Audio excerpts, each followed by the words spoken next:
नमस्कार।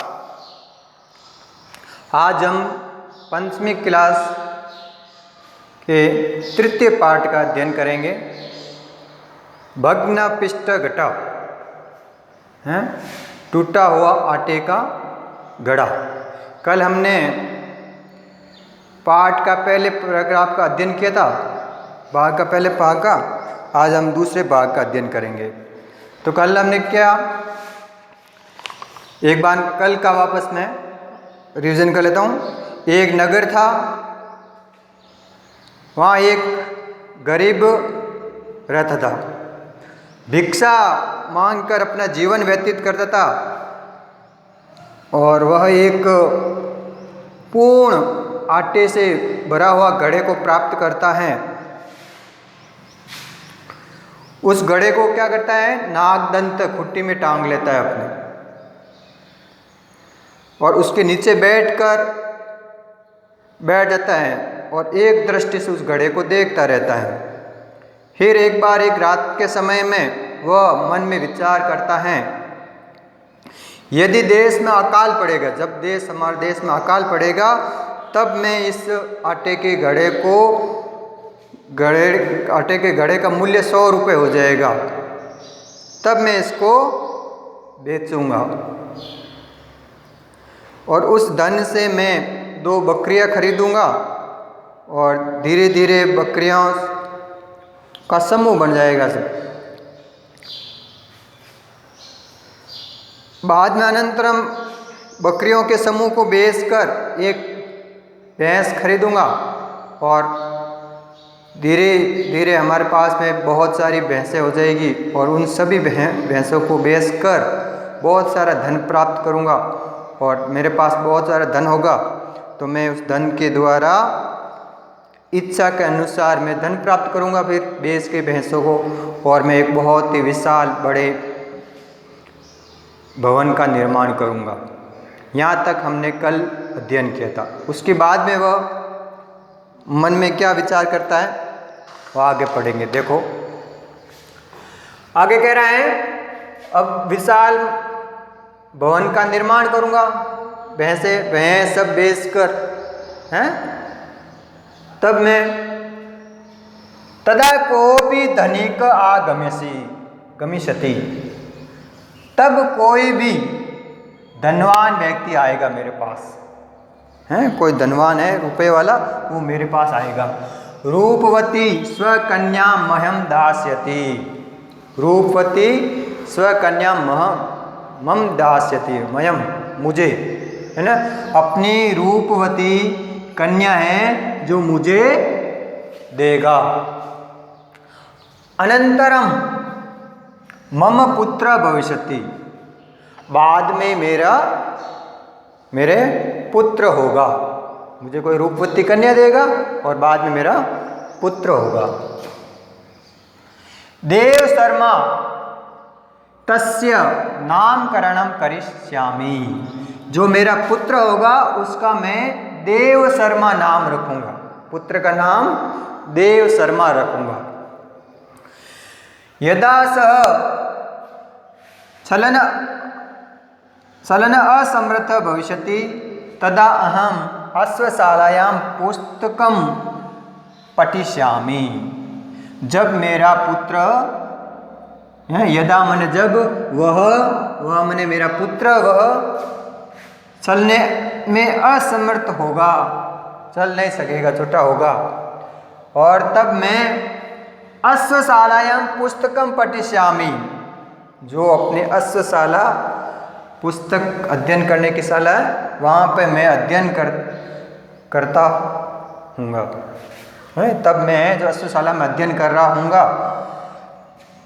मेरा पुत्र चलने में असमर्थ है, तदा देव शर्मा मम समीपम आगमिष्यति,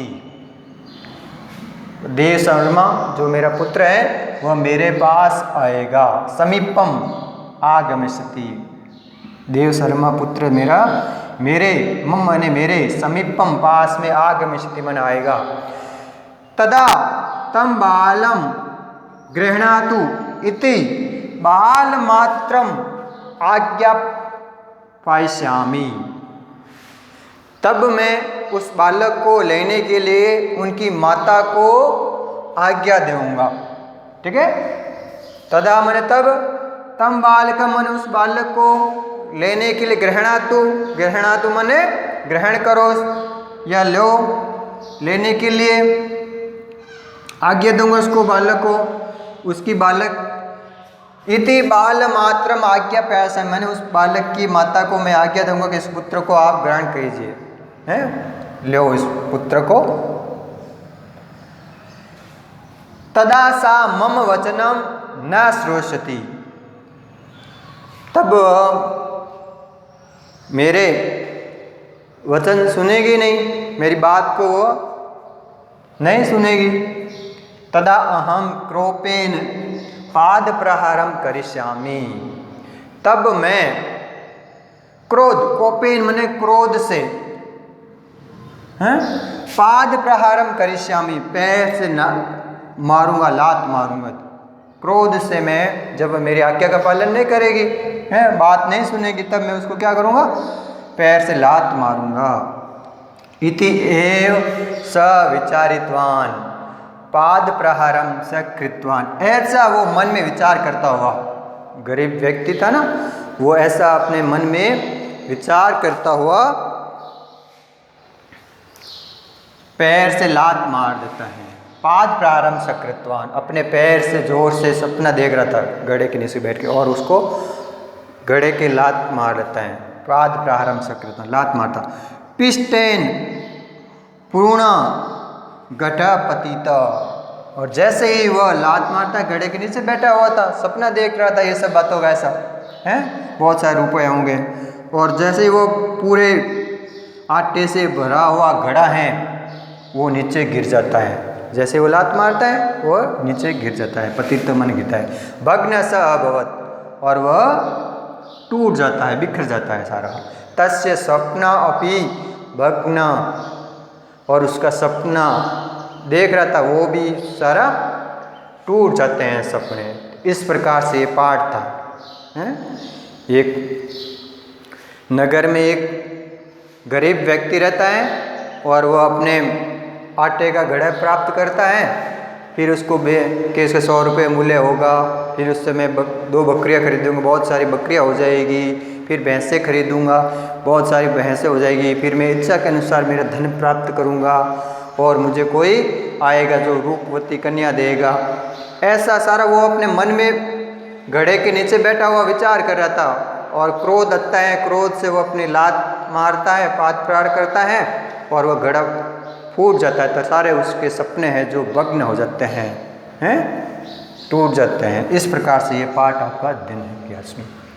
तो ये भग्न पिष्ट घटा माने टूटा हुआ आटे का घड़ा। देखो इसमें शब्दार्थ आए हैं, तदा, तदा माने तब, अहम मैं, यदा जब, पाद प्रहारम पैर से मारना, स्वकन्याम अपनी पुत्री, हैं, अपनी पुत्री स्व, मयम मुझे, गृहातु मन ग्रहण करो, ले, आज्ञा दे रहा है। तो इस प्रकार से अब इस पाठ में अपने भविष्यत काल की क्रियाओं का प्रयोग है सब जगह, हैं, कौन कौन सी, जैसे आगमिष्यति, दास्यति, भविष्यति, करिष्यामि, पठिष्यामि, हैं, आगमिष्यति, पायिष्यामि, आज्ञा पायिष्यामि। तो भविष्यत काल लिट लकार का इस पाठ में प्रयोग हुआ है। तो उसके बाद देखो ये बताता हूँ इसमें,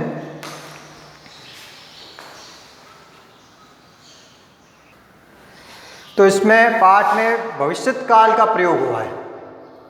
क्या प्रयोग है? भविष्यत काल। भविष्यत काल को संस्कृत में कहते हैं लिट लकार। लिट लकार भविष्यत काल। पट धातु का आपको समझाता हूँ कैसे चलती है। देखो ये प्रथम पुरुष, एकवचनम, द्विवचनम, बहुवचनम लिखने का ऐसे। प्रथम पुरुष तो पट का बनेगा पटिष्यति, पटिष्यति, पटिष्यतः,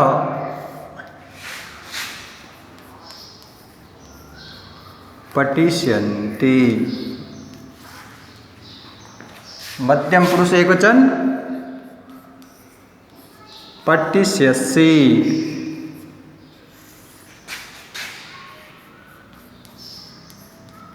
पठिष्यथ और पठिष्यथ।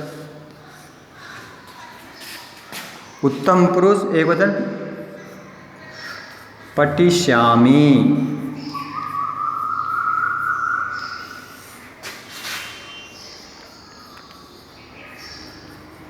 पठिष्यावः।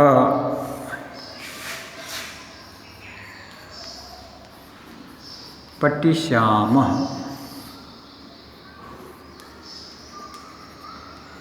ये ए लकार में से विसर्ग लगता है। जैसे लट लकार चलता है वर्तमान काल, वैसे ही वहाँ चलता है पठति पठत पठन्ति, यहाँ पठिष्यति बन जाता है ना वर्तमान के। इस पाठ में प्रश्न उत्तर जो पीछे होंगे वहाँ पर ये भविष्यत काल का लिट लकार का अधिक प्रयोग हुआ है। वर्तमान काल के वाक्य को भविष्यत काल में बदलना, ऐसे अधिकतर प्रश्न उत्तर में आपके पीछे दे रखे हैं। तो ये आप अच्छी तरह से याद रखेंगे तो वहाँ समझने में दिक्कत नहीं रहेगी। ठीक है, तो ये देखो प्रथम पुरुष पठिष्यति, पठिष्यतः, पठिष्यन्ति। मध्यम पुरुष पठिष्यसि, पठिष्यथ, पठिष्यत्। उत्तम पुरुष पठिष्यामि, पठिष्याव, पठिष्यामः। ये लिट लकार चलता है भविष्यत काल। अब देखो इस पाठ में कुछ विशेष रूप दे रखे हैं जो वर्तमान कालिक को भविष्यत काल में बदलना है। वर्तमान काल को भविष्यत काल में बदलना पाठ का अधिकतर यही प्रयोग हुआ है। वर्तमान काल क्रिया जैसे पिबती, भविष्यत में पास्यति, ददाति, दास्यति, जनाति, ज्ञास्यति, शृणोति, श्रोष्यति, लिखति, लेखिष्यति, मिलति, मेलिष्यति, पृच्छति, प्रक्ष्यति, त्यजति, त्यक्ष्यति। ये विशेष है जो अपन प्रश्न उत्तर करेंगे वहाँ पे भूतकालिक वर्तमान कालिक को भूतकाल भविष्यत काल में बदलिए हैं और भविष्यत काल को वर्तमान में, तब ये विशेष वहाँ पे काम आएगी। क्रिया है पृच्छति, त्यजति, त्रक्ष्यति, शक्नोति, शक्ष्यति, भविष्यत काल बन जाएगा वर्तमान कालिक क्रिया और ये भविष्यत काल क्रिया। उपवेशति, उपवेशति, उत्तिष्ठति, उत्थास्यति, गृह्णाति, ग्रहीष्यति। इस प्रकार से इसमें पूरे पाठ में भविष्यत काल का प्रयोग हुआ है, लिट लकार का प्रयोग हुआ है। इसको आप अच्छी तरह से पढ़ के याद करना है। नमस्कार।